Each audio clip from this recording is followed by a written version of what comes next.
மத நல்லிணக்கத்திற்கு எடுத்துக்காட்டாக புதுக்கோட்டை மாவட்டம் ஆலங்குடியில் புனித அதிசய அன்னை ஆலய திறப்பு விழாவிற்கு இந்துக்கள் மற்றும் இஸ்லாமியர்கள் கலந்து கொண்டு சீர்வரிசை வழங்கினர். ஆலங்குடியில் எந்தவொரு வழிபாட்டு தலத்தில் நடைபெறும் விழாவாக இருந்தாலும் மாற்று மதத்தினரும் கலந்து கொண்டு சீர்வரிசை பொருட்களை வழங்கி வருவதை வழக்கமாக கொண்டுள்ளனர். அந்த வகையில் ஆலங்குடி பேருந்து நிலையம் அருகே புனித அதிசய அன்னை ஆலயம் திறப்பு விழா நடைபெற்றது. இதற்காக நாமபுரீஸ்வரர் கோயிலிலிருந்து மேளதாளங்கள் முழங்க சீர்வரிசை பொருட்கள் எடுத்துச் செல்லப்பட்டன. இதேபோன்று இஸ்லாமியர்களும் சீர்வரிசை பொருட்களை தேவாலயத்திற்கு வழங்கினர்.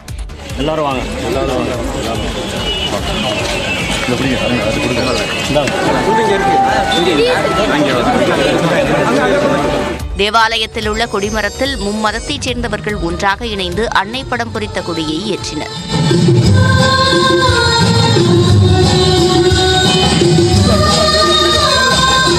இது மிகவும் இந்த மத நல்லிணக்கமானது ஆண்டுதோறும் தொடர்ந்து இது இந்த ஊரிலே நிலைத்து இருக்க வேண்டும் என்று இறைவனை பிரார்த்திக் கொண்டிருக்கின்றோம்.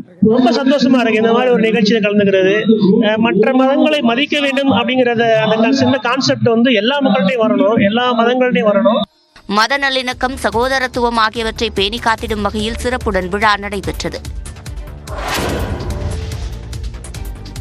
மேற்கு வங்க முதலமைச்சர் மமதா பானர்ஜி ஹெலிகாப்டரில் ஏறும்போது தவறி விழுந்ததால் பரபரப்பு ஏற்பட்டது.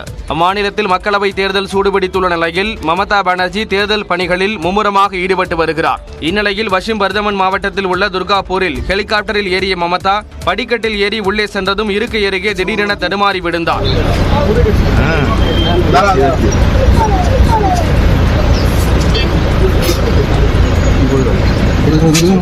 லேசான காயம் அடைந்த மமதாவுக்கு உடனடியாக முதலுதவி சிகிச்சை அளிக்கப்பட்டது. கடந்த சில வாரங்களுக்கு முன்பு மமதா பானர்ஜிக்கு நெற்றியில் காயம் ஏற்பட்டு பரபரப்பாக இருந்த நிலையில் தற்போது இந்த சம்பவம் நிகழ்ந்துள்ளது.